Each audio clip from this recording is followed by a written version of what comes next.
Should I buy a Garmin GLO 2 GPS receiver for my tablet or smartphone? Well, let's find out after this.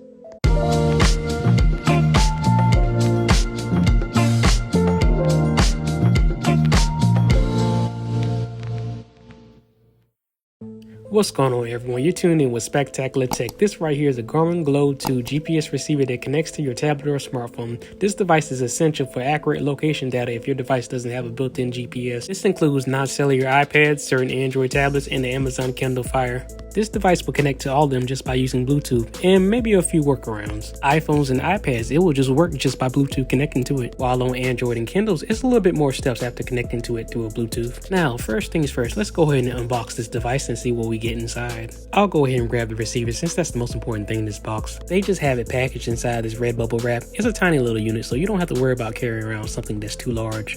Let me go ahead and slide it to the end and grab it out to see what we have. On the front, we have the LED lights and power button, and on the side and back, we have the rubber feet and the charging port. I'll put that to the side along with this bubble wrap. Let's see what we have poking out in the middle of this package. And we have the battery for the receiver packaged inside some transparent tinted plastic. I'll go ahead and slide it right to the end and pull it right out of this plastic so I can take a closer look at it. And right here, we have a lithium-ion battery of 1150 milliamp hours. I'll go ahead and put this battery down and take and move this plastic to the side. We seem to have 3 things left in this package now. I'll go ahead and pick up this 12-volt car charger. Now, let me take this clear plastic off of this charger. This car charger uses mini USB, unfortunately, instead of the more modern USB Type-C. I have to say, Garmin really needs to keep up with the times. This device should be using a USB Type-C port. There's no reason it should still be using an older USB mini port. Now, this is also the included very short USB-A to USB mini port included. Under all those included accessories, the last thing we seem to have is nothing but the manual. Just a standard, mostly black and white manual. Now, I would read this manual, but there's only one problem.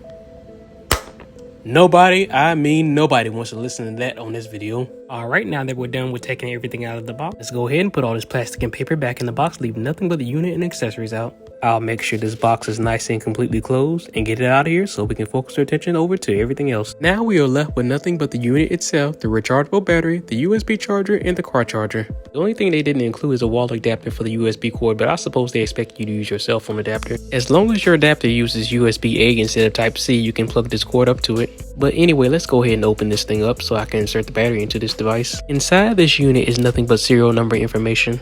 Now there's the battery. Let's go ahead and insert it. This is a small little battery, so hopefully it gives great battery life for this device, especially if you're going to be using this device for hours of GPS navigation. Putting this battery inside this device reminds me of the old days when you could change your battery in your cell phone. I'll go ahead and close the lid and make sure it's closed and well secured. I'll now go ahead and flip this device around and see if this battery has some juice. But first I'm going to inspect it. We got the USB mini port on one side and nothing on the other side. Now pressing and holding the power button down turns the unit on with orange, green, and blue lights. Okay, now let's go ahead and start testing it with different devices, like first this iPad, since this thing was made for Apple devices. So on this iPad, settings, then Bluetooth, then we have to see if this Garmin device will pop up under Bluetooth. Yep, there it is, the Garmin GLO 2 with some random characters beside the name. And then after it connects, you're pretty much done when it comes to iPads and iPhones. Well, what about Android tablets or the Kindle Fire devices? It's a similar procedure, but there's more steps involved. I don't have a Kindle Fire device for this video demonstration, but you will have to do almost the same thing as an Android device connecting this receiver. On this Android tablet, I'm connecting this device to a Wi-Fi network because there's an application we need to download in order to make this work. Now going to the Google Play Store, we need to search for Bluetooth GPS. I'm going to click on Bluetooth GPS and see what comes up and scroll down a little bit for what we're looking for. Bluetooth GNSS is the app we need to download. Now this app will tell the tablet to use location information from an external Bluetooth device. But of course we're going to have to do an additional step other than just downloading this app. It depends on your internet on how fast this app downloads. Now let's go ahead and open the app and see what awaits us. And of course we get a permission pop-up asking about allowing location. I'm just going to click allow for everything as that's the purpose of this app. Now that the app has been downloaded, it's time to get to the next step, which is enabling developer options. To get to developer mode, every Android tablet or Kindle Fire will have a similar procedure to turn on that mode. Clicking on settings and scrolling all the way down to about. In this area of the tablet, you really have to look very thoroughly throughout the settings. There will be lots of details and all types of information about your device. What you really need to find is anything that says the build number. And now I just found it on this tablet. Now here's the trick. You just don't click once on this option, but click many times to see a pop-up notification saying you're clicks away from entering developer mode. Now that we have developer mode enabled, let's go ahead and back out of this settings menu to where it's showing the main settings screen. I'm going to click on system. We're looking for where this tablet decides to hide the developer mode option we just turned on. And depending on your device, this option could be located in a different area. On this tablet, I could scroll for what I'm looking for, but there's usually 100 different options under developer mode, so I'm just going to search for what I'm looking for. And that is MOCK, or the mock location option. And after typing that in, it scrolls through all those different options and takes me to the mock location setting we need. Select mock location app, and we'll select the app we just downloaded. After this, all we got to do is go back to the app. Now I'll go ahead and open the app back up. Then I'll go up to the top corner where the settings icon is located at. And then I'll click on target device, then select Garmin GLO 2 with characters beside the name.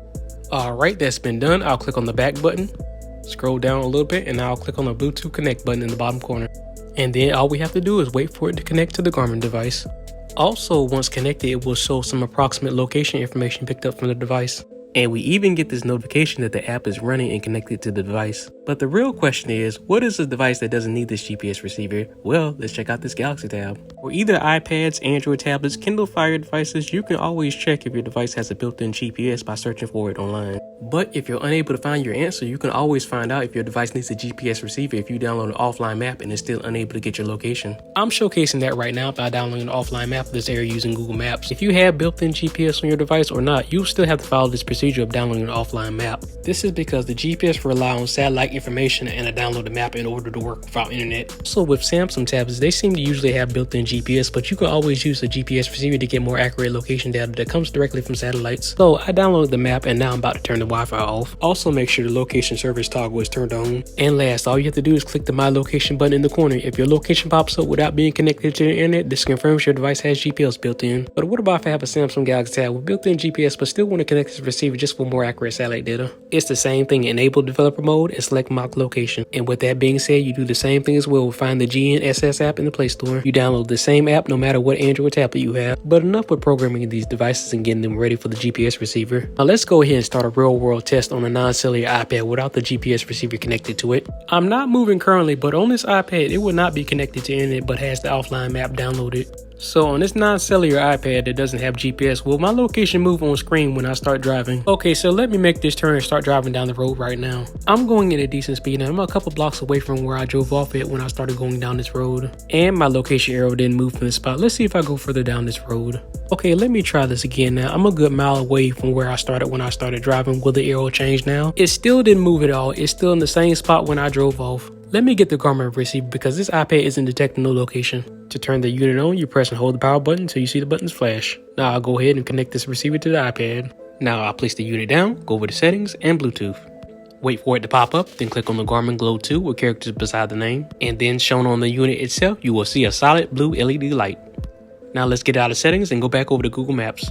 I noticed after connecting to the Garmin device, Google Maps is instantly able to get my correct location after I decided to park on this store parking lot. Now, before I start driving again, let's talk about some facts about this Garmin device. The Garmin GLO 2 is an abbreviation for GLONASS, or the Navigation System for Russian, or abbreviation of GNSS. GLONASS is more precise for location data with receivers getting the information. But now let me go ahead and take a drive with the Garmin device connected to the iPad. And you can see on screen that the arrow is moving this time, unlike before. This is exactly what you want your GPS to do when you're moving down the road. You don't want the location icon to be stationary. Now these GPS receivers will also use the American GPS system. Back in the year of 2013, that seems like forever in technology years, Garmin added GLONASS capability to their GPS devices. So the Garmin GLO 2 can receive location information from both GPS and the GLONASS satellite constellations, allowing this device to connect to up to 24 satellites rather than any type of device that relies on GPS by itself. It can also stay connected at very high speeds and it can update its location information 10 times per second, which can also be faster than some mobile devices that have built-in GPS. But I know you're wondering about one question. What is the expected battery life on this device? Well, on a full charge on long road trips, you can expect 13 hours of battery life. But the real question is, can this receiver improve the location accuracy on the device with built-in GPS? And that answer is yes, most definitely. As I stated previously, devices that have built-in GPS that are not utilizing a cellular network are not as fast to connect and can't connect to as many satellites, which in turn means the receiver is more precise, accurate, faster, and more reliable with better connectivity in more places, anywhere that you decide to travel around the world. So the question you might have, if my device has built-in GPS, do you recommend still buying this device? It depends. If having 20% faster connectivity to GPS and connecting to more satellites is more important to you, then it might be worth purchasing this device. But let's start a real-world test of this GPS receiver, this time connected to the Android tablet. Now then, this is quite a lengthy procedure, so I'm going to speed through this. If you need to follow the instructions, go back to the earlier part in this video for a slower step-by-step demonstration of how to connect this to an Android tablet. If you already saw that part in the video and already downloaded the app and have developer mode enabled, then to connect the GPS receiver to the Android tablet from this point forward, you just have to open and connect by the app.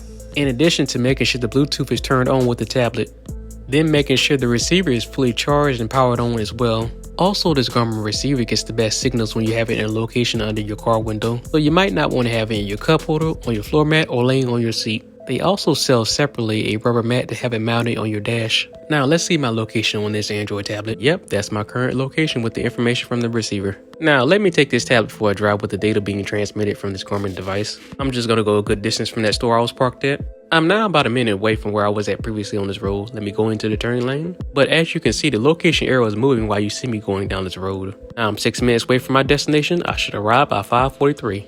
If you're curious about the car stand I have for this tablet, this is a magnetic car stand that you can attach to either your window or attach to your dashboard with a separate included piece. It also comes with a metal plate piece that sticks to the back of your tablet so that it attaches to the stand. I have a link to it on Amazon. And last, all you have to do to turn this unit off is press and hold the power button until the lights turn off. Now, let me wrap this video up and answer the question I asked at the beginning of this video. And that question was, should I buy the Garmin GLO 2 GPS receiver for my tablet or my smartphone? Well, it depends. If your device has built-in GPS, probably not, as it may be good enough for most people unless you want the most accurate and fastest GPS information and don't mind carrying around a separate device. Or if your device doesn't have built-in GPS and you want it to have working offline map functionality, you don't really have much of a choice as you need this device for that to work. As other workarounds include buying a hotspot device just to connect it to the tablet or the smartphone. But using that method will require you to buy a data plan for the hotspot device and paying for it monthly versus buying this receiver one time if you're just going to use GPS and nothing else. Well, there you have it. That's all I have for this video. Make sure you like and subscribe, and I'll catch you all in the next video on Spectacular Tech.